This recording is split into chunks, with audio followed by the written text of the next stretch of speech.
나는 처음이요 끝이라고 이 세상에 선포하여 주신 아버지 하나님, 우리의 구원과 새 생명과 영생에 있어서도 처음이요 나중이 되시는 우리 아버지 하나님을 오늘도 우리가 의지하며 하나님께 소망을 두며 살게 하여 주신 것을 감사드립니다.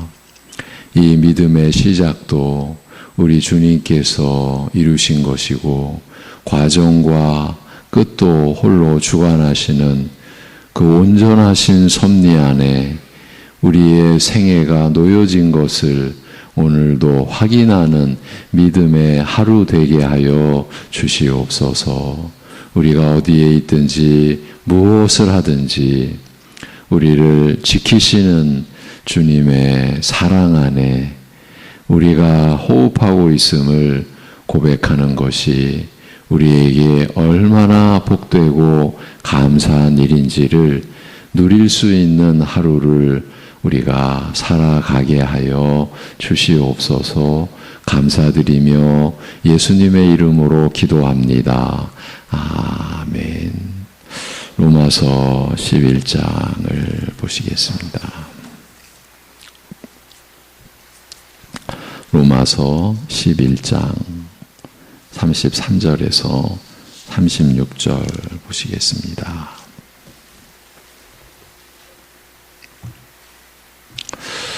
로마서 11장 33절에서 36절 같이 보십니다. 깊도다 하나님의 지혜와 지식의 풍성함이요 그의 판단은 헤아리지 못할 것이며 그의 길은 찾지 못할 것이로다. 누가 주의 마음을 알았느냐? 누가 그의 모사가 되었느냐?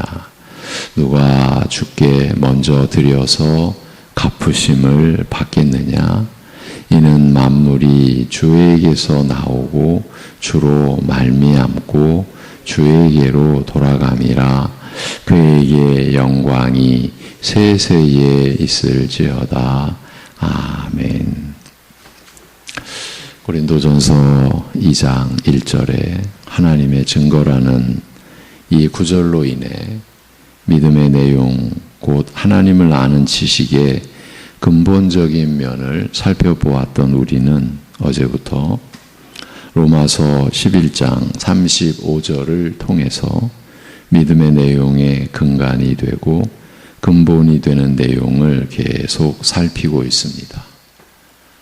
우리의 믿음에 있어서 그야말로 기반이 되는, 그러니까 이 기반이 되는 것이 잘못되어 있다면은 그 위에 세워지는 믿음의 모든 것도 올바르게 될 수가 없는 것이죠. 그 내용을 우리가 살피고 있습니다.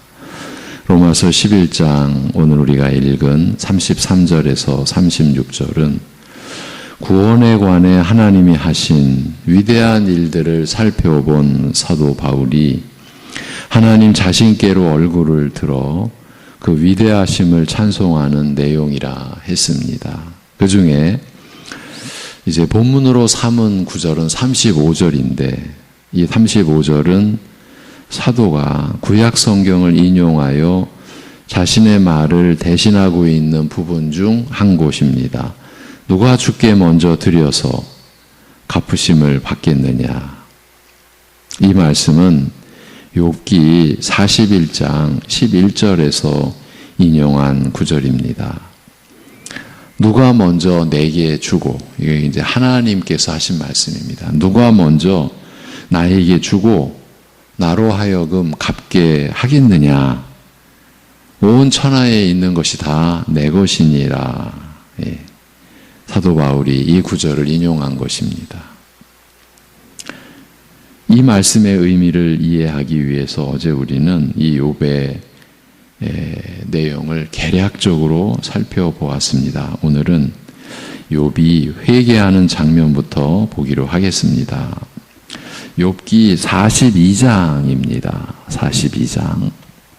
같이 한번 찾아보시겠습니다. 욥기 시편 앞에 욥기 42장. 이제 42장이면은 욥기의 마지막 장입니다. 구약 803쪽쯤에 있습니다. 욥기 42장 1절에서 6절까지를 같이 보시겠습니다. 욥기 42장 1절에서 6절 같이 보십니다. 욥이 여호와께 대답하여 이르되 주께서는 못하실 일이 없사오며 무슨 계획이든지 못 이루실 것이 없는 줄 아오니 무지한 말로 이치를 가리는 자가 누구니이까. 나는 깨닫지도 못한 일을 말하였고 스스로 알 수도 없고 헤아리기도 어려운 일을 말하였나이다. 내가 말하겠사오니 주는 들으시고 내가 주께 묻겠사오니 주여 내게 알게 하옵소서. 내가 주께 대하여 귀로 듣기만 하였사오나 이제는 눈으로 주를 배옵나이다. 그러므로 내가 스스로 거두어 드리고 티끌과 제 가운데서 회개하나이다. 아멘. 이 욥의 회개는 우리가 어제 대략적으로 살펴보았던 그의 친구들이 회개해야 할 그 내용과 다른 내용을 담고 있습니다. 친구들은 그들의 그 낮은 지혜를 자기보다 높은 지혜와 경건의 소유자에게 적용시키려 했다는 점에서 하나님께 책망받고 있는 것이지만 욥이 한 회개는 자신의 의로움과 경건이 마치 하나님께서 보상을 해 주셔야만 하는 것으로 생각하고 있었던 것을 회개하는 것입니다. 이것이 욥의 회개의 근본된 내용입니다. 그를 그렇게 비참하게 했던 가혹한 시험이라 할지라도 하나님께서 은혜와 자비의 부요하심 가운데 주신 것을 깨닫고 지난날 아무 잘못이 없는 자기에게 하나님이 그렇게 행하신 것이 이해되지 않는다고 제멋대로 함부로 입을 놀렸던 사실을 뉘우치고 있는 것입니다. 이러한 말씀 앞에서 우리는 하나님을 아는 지식에 있어서 성령께서 우리에게 깨우쳐 주시는 그 내용을 우리가 지니고 살아가야 합니다. 하나님은 아무런 빚을 진 것이 없으십니다. 이 세상에 그 누구가 욥보다 더 경건하게 살았다고 해도 하나님께서 그 경건을 보상해 줄 책임은 전혀 없습니다. 사람의 경건이 하나님께 아무런 의무를 지게 하지 못하고 사람의 의로움이 하나님께 아무런 유익을 주지 못합니다. 사람의 경건이나 사람의 의로움 때문에 하나님께서 덕을 보는 것은 아무것도 없습니다. 하나님께서 경건을 칭찬하시고 의로움에 상 내리시는 것은 보상이나 의무가 아니라 오직 하나님의 자비와 그 긍휼의 부요하심으로 그렇게 해 주시겠다고 하신 약속 때문입니다. 우리가 하나님의 증거라고 하는 고린도전서의 그 한 표현 속에서 하나님께서 우리에게 빚진 것이 없다. 뭘 증명해 주셔야 할 의무가 없다. 그 내용과 지금 연결이 되는 거죠. 오직 하나님께서 우리에게 베풀어 주시는 모든 것은 하나님 스스로 하신 약속 때문입니다. 그 깊이를 알 수 없는 풍성한 자비와 긍휼 때문입니다.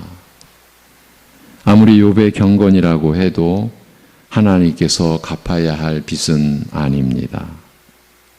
하나님께서 은혜를 베풀기 전에 하나님께 호의를 보일 자는 아무도 없습니다. 아무도 능히 하나님께 의무를 지을 수 있게 하지 못합니다. 아무도 사람이 먼저 하나님을 섬겨 하나님으로 하여금 다시 그에게 갚아야 할 의무를 지게 만들지 못합니다. 이 점에서 우리는 우리 자신을 돌아보아야 하고요. 우리가 잘못 알고 잘못 들었던 내용들을 우리의 영혼에서 지워지게 하나님께 우리가 회개하며 은혜를 구해야 합니다.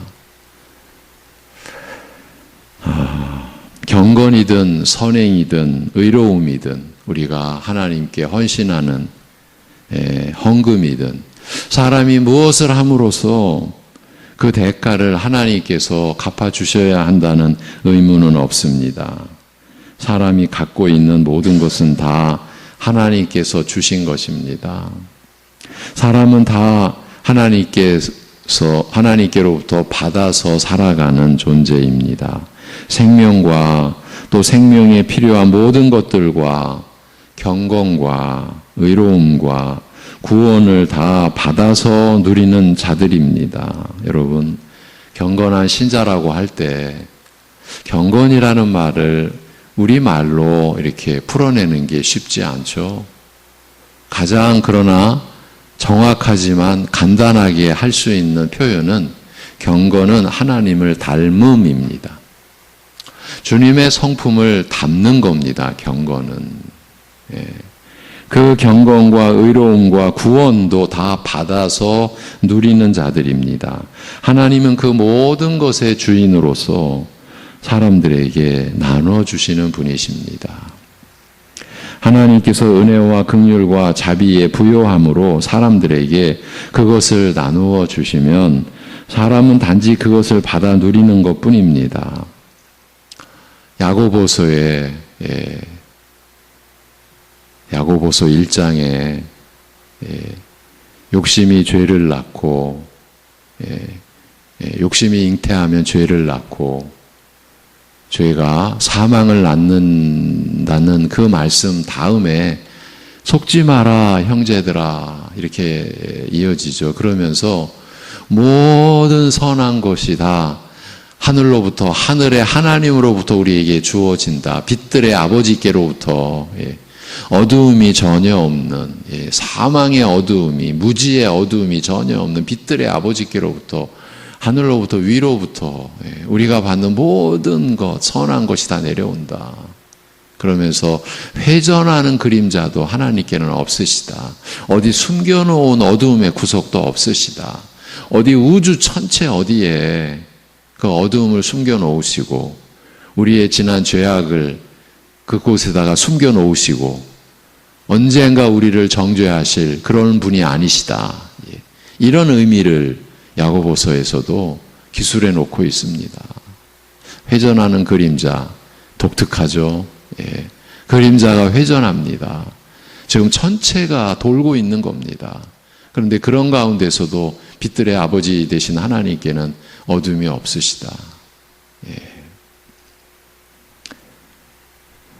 지금 사도 바울이 하나님께서 계시하신 구원의 경륜을 살펴보면서 그 점을 깨닫고 고백하는 것입니다.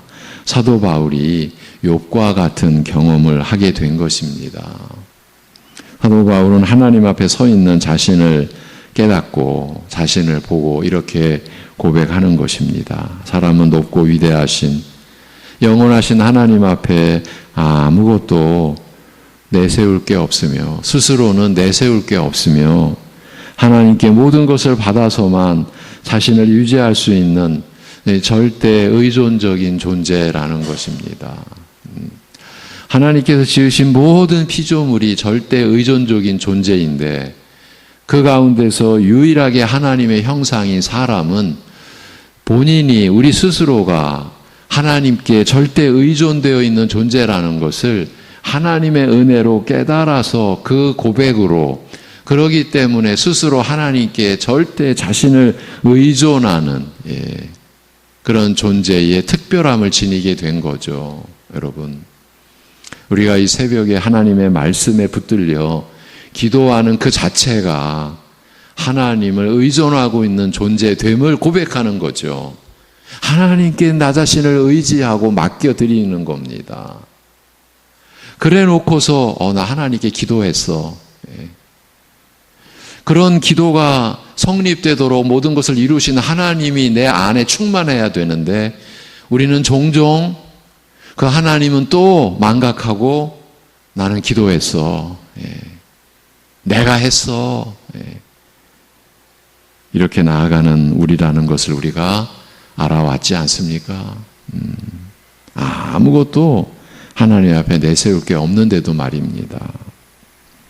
그 사실을 깨닫고 고백하는 것이 우리 신자라는 것입니다. 믿음을 통한 구원을 받은, 믿음을 통해 구원받았다라는 것은 우리의 어떤 행위로도 어떤 공로로도 어떤 자격으로도 어떤 준비로도 뭔가 우리의 됨됨이로도 우리가 구원받을 수 없다라는 고백이죠. 믿음을 통한 구원이라는 이 한 소절 안에도 이런 엄청난 내용이 담겨 있는 겁니다. 사람으로서는 감당 못할. 근데 내가 아무것도 안 했는데 어떻게 나에게 영생이 주어졌는가? 하나님께서 다 하신 것 아닙니까? 그것을 우리는 믿음을 통해 받은 구원이라 이렇게 고백하지 않습니까? 그런 고백을 할 수 있는 참된 주의 성도들은 자기 자신에 대해서 이와 같은 인식을 갖고 있는 자들인 거죠. 절대적으로 낮은 자며 자랑할 수 없으며 모든 것을 높고 위대하신 하나님께 의존하고 있는 자들이라는 사실을 깨닫고 있는 자들이 신자인 겁니다. 하나님이 설령 자기 인생에 욥에게 내리셨던 것과 같은 시련을 주신다 하더라도 하나님께는 아무런 책임이 없으시며 자기가 설령 욥보다 더한 의로움과 경건을 소유했다 하더라도 하나님은 자기에게 아무런 빚이 없다는 것을 깨닫고 오직 종이 주인에게 긍휼을 구하듯 주인의 그 부요하신 자비와 긍휼만 기대하고 기다리는 자, 그 온유하고 겸손한 자가 신자라는 것이죠. 지금 사도는 그 사실을 마음을 다해 바울 사도가 고백하고 있는 내용이 우리가 오늘 읽은 로마서 11장의 내용입니다. 이스라엘의 위대한 그 시대에 하나님의 뜻을 따라 그 나라를 섬겼던 왕 다윗에게서도 그 예를 찾아볼 수 있습니다. 그가 재위 말기에 있을 때 그의 어린 아들 솔로몬이 왕국을 다스리고 예루살렘에 웅장한 성전을 건축할 임무를 물려받았습니다. 다윗은 자기 손으로 성전을 건축하기를 열망했고 그것을 자기 통치를 마무리하는 우리식으로 말하면 최후의 업적으로 삼고 싶어 했으나 하나님은 허락하시지 않았습니다. 하나님은 다윗에게 말씀하시기를 그 사역은 너에게 합당치 않다. 대신 내 아들 솔로몬이 그 사역을 맡을 것이라고 하셨습니다. 그래서 다윗은 성전 건축을 준비하는 일로 만족하고서 건축에 필요한 모든 금, 은, 동, 철, 귀금속들을 모았습니다. 성전 건축을 위해 백성들로부터 헌금을 거두었는데 다윗 자신이 직접 금 3,000달란트와 은 7,000달란트를 하나님께 봉헌합니다. 그것은 금 110톤과 은 260톤에 해당합니다. 그 다음에 이스라엘의 지도자들도 헌금을 합니다. 그들이 낸 것은 금 5,000달란트, 은 1만 달란트, 동 1만 8천 달란트, 철 10만 달란트, 그리고 많은 귀금속들이었습니다. 현재 우리식으로 환산하면 적어도 수조 원에 해당하는 액수였습니다. 실로 엄청난 헌금이었고 역사상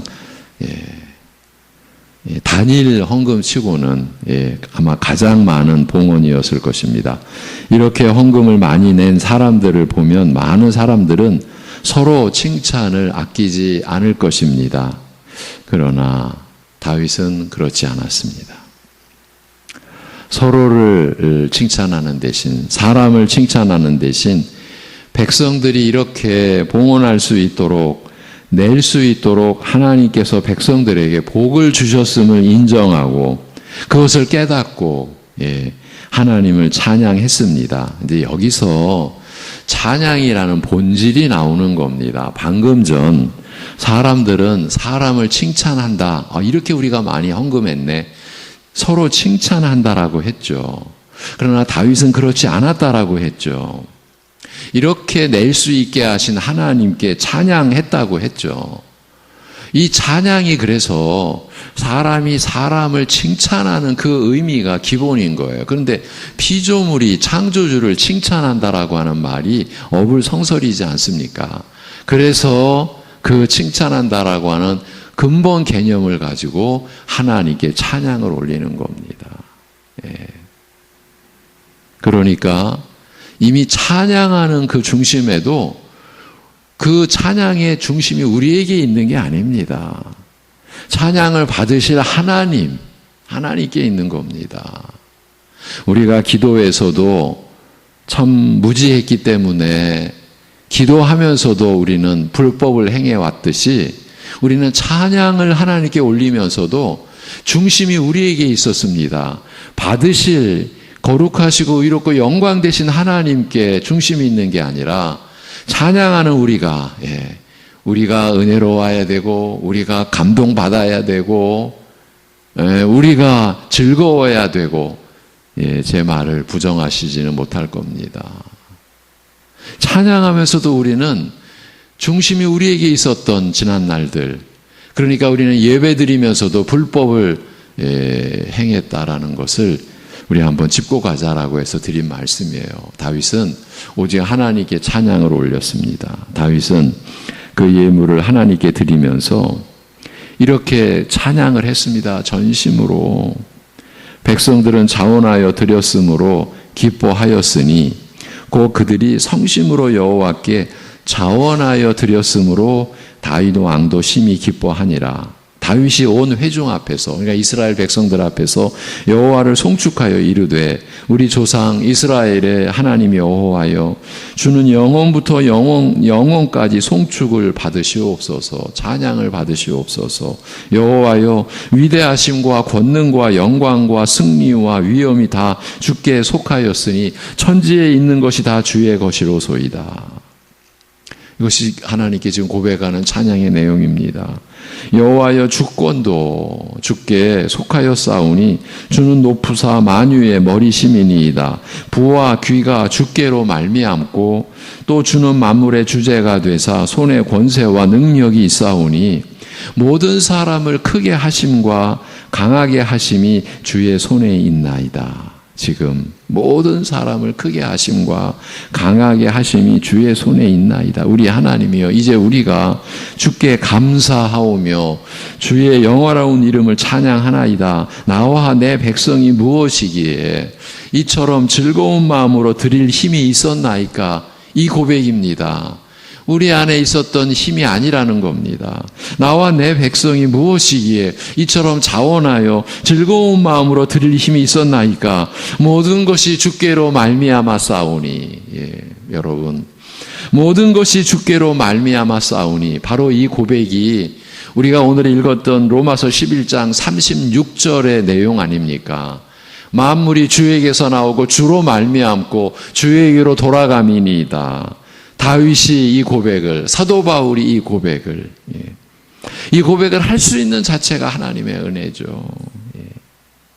모든 것이 주께로 말미암아 싸우니 우리가 주의 손에서 받은 것으로 주께 드렸을 뿐입니다. 이것이 사도 바울이 역대상에 기록되어 있는 내용입니다. 29장에 다윗 왕이 이렇게 하나님을 찬양했습니다. 그 백성이 후하게 드렸지만, 넘치도록 드렸지만 우리가 그렇게 할 수 있었던 것 오직 주의 은혜로 말미암은 것이라는 찬송의 내용입니다. 주께서 먼저 우리에게 주신 것을 다만 되돌려드린 것일 뿐이라는 말입니다. 사도 바울과 욥의 고백은 이것이 헌금에만 국한되는 것이 아니라는 말이에요. 지혜와 지식과 경건과 의로움 등 사람이 지녔다라고 하는 모든 것이 다 하나님으로부터 받아서만 갖게 된 것이라는 말입니다. 우리의 믿음 안에 담긴 하나님을 아는 지식, 그 지식으로 인하여 변화된 우리 안에 일어난 경건, 의로운 삶 전부가 하나님으로부터 받아서 우리가 누리게 된 것, 내 것이 아니라는 거예요. 사람은 하나님께 전혀 그래서 아무것도 드릴 것이 없습니다. 그래서 먼저 드려서 하나님께로부터 갚음을 받는 그런 일은 있을 수가 없는 겁니다.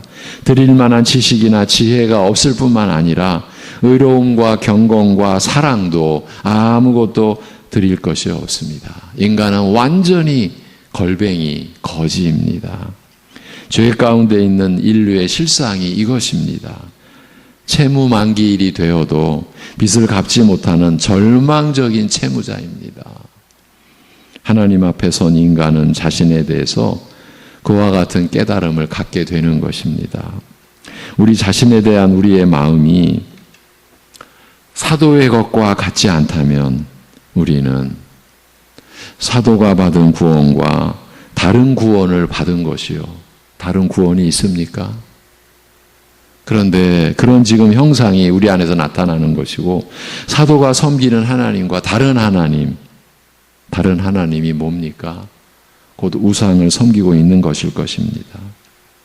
참 하나님의 사람은 사도 바울처럼 자기 자신에 대해서 말하는 사람이라는 것을 오늘 우리가 읽은 로마서가 우리에게 말씀해 주고 있는 거예요. 자기는 자랑할 게 전혀 없으며 자기가 받은 모든 것은 하나님께서 주신 것이며 자기는 낮고 천한 존재라는 것밖에는 아무 할 말이 없는 사람입니다. 우리가 이렇게 되어야 합니다. 그 누구도, 하나님 나라인 교회 안에 있는 그 누구도, 말씀의 사역자들은 이런 면에서는 더 본이 되어야 되고 더 앞장서야 되고요. 그래서 죄인 중에 괴수라고 하는 바울 사도의 고백, 바로 뒤를 따라가야 합니다. 말씀의 일꾼들은 더욱. 하나님에 대해 알아가면 알아갈수록 이와 같은 고백이 나올 수밖에 없습니다. 그만큼 하나님은 크시고 우리는 작습니다. 사도는 그 지식으로 믿는 자들 위해 임하는 하나님의 사랑을 의심하지 않아야 한다라고 말씀하고 있습니다. 하나님은 영원히 광대하십니다. 우리는 그저 작을 뿐입니다.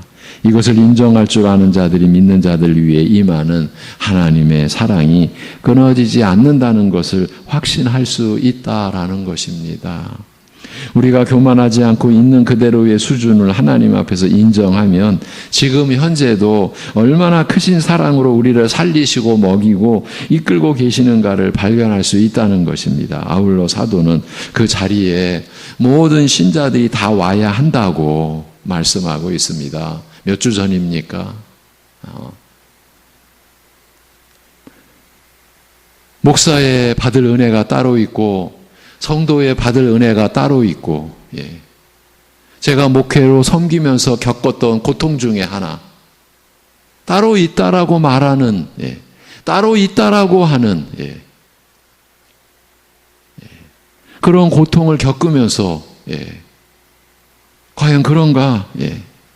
말씀을 나눴었죠, 우리가. 그런 일은 있을 수가 없다고. 그렇다면 우리는 예수님을 여러 번 십자가에 못 박게 하는 그런 지금 있을 수 없는 죄악 가운데 우리가 있는 거라고. 그런데 교회 안에 그게 있다고. 사도가 받을 은혜가 따로 있고, 일반 말씀의 일꾼들이 받을 은혜가 따로 있고, 일반 신자들이 받을 은혜가 따로 있는 것처럼 지금 교회가 해오고 있다고. 우리 안에 그런 차등이 우리 안에 있다고 말씀을 우리가 드렸죠, 이 시간에.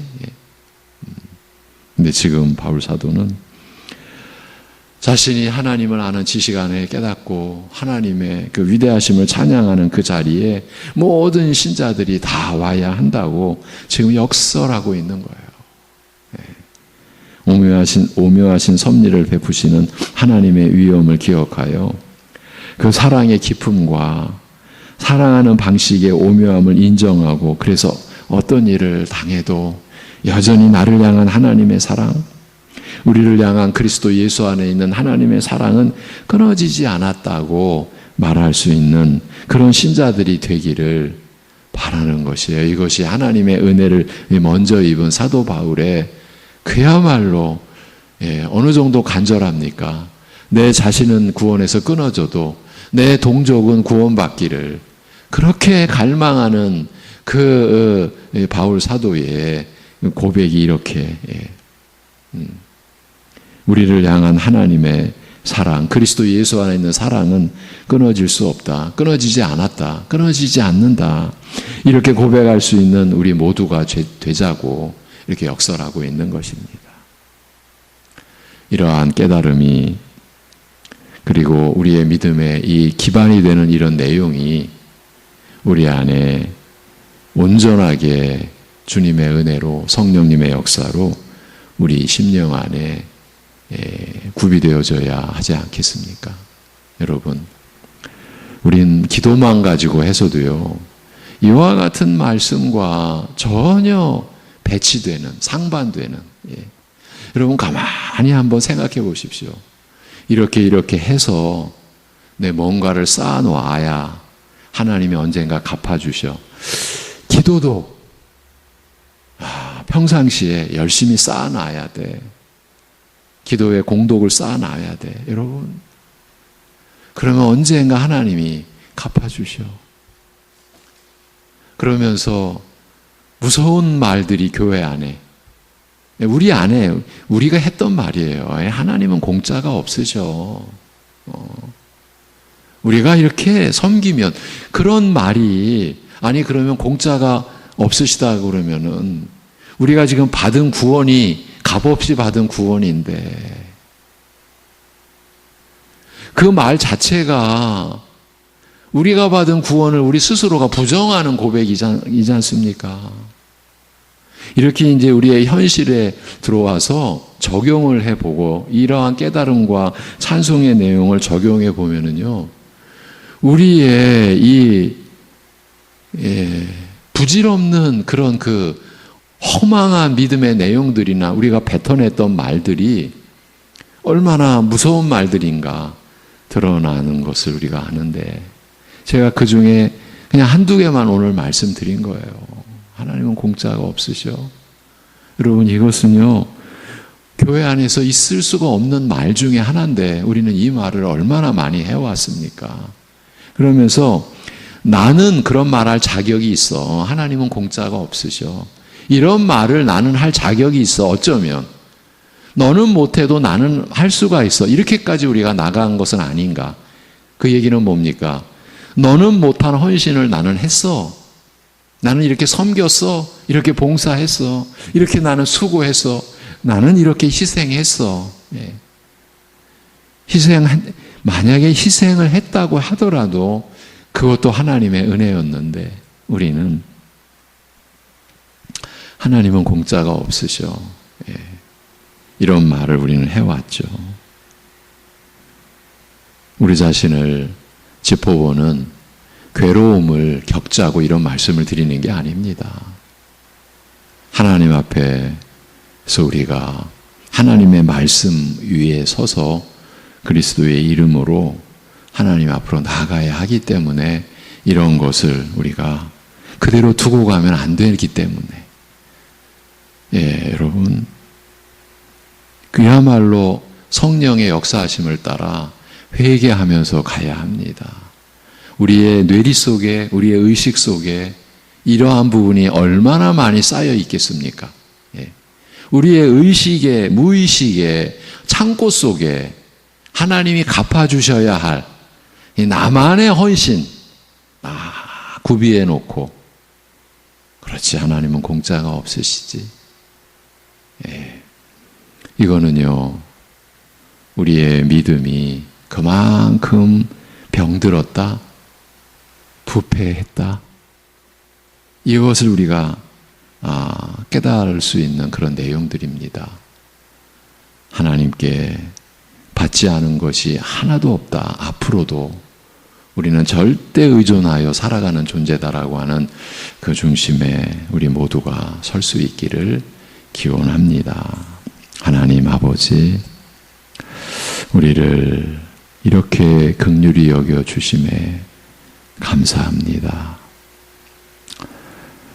우리가 얼마나 무지스럽고 얼마나 패악하고 패역한 존재인가를 우리 스스로 알지 못하고, 그럼에도 하나님 앞에서 우리가 의로운 자처럼 경건한 자처럼 행세하기도 했던 우리 자신을 오래 참으시는 헤아릴 수 없는 그 자비와 긍휼, 하나님의 인자하심이 아니고서는 오늘 여기 우리가 있을 수 없음을 또 고백하게 하여 주심에,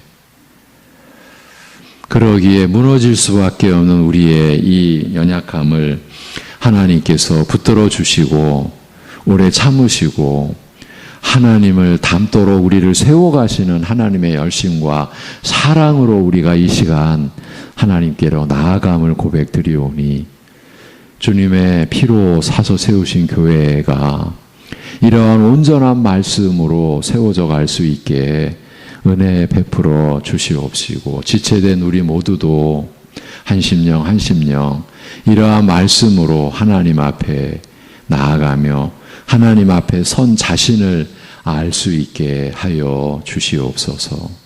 하나님 앞에서 서로를 향해서 자기 자신을 내세울 게 있을 게 과연 있는지 확실한 깨달음에 우리가 이를 수 있게 하여 주옵시고, 그래서 바울 사도가 나는 오직 그리스도와 그의 십자가에 못 박히신 것만을 자랑한다고, 나는 그것만을 알기로 했다라고 하는 이 고백이 얼마나 참 귀하고 바르고 복되고, 우리 모두가 이 고백에 이르러야 하는 우리의 신앙의 목표 지점이 우리에게 분명히 세워질 수 있는 은혜를 내려 주시옵소서. 하나님 아버지, 육신의 연약함과 삶의 여러 가지 과정 속에서 겪는 시험과 고난 속에서 하나님이 우리의 아버지 되심을, 여전히 그리스도 안에 있는 하나님의 사랑이 끊어지지 않은 것을 우리가 오늘도 고백하며 주님을 의지하게 하여 주옵소서.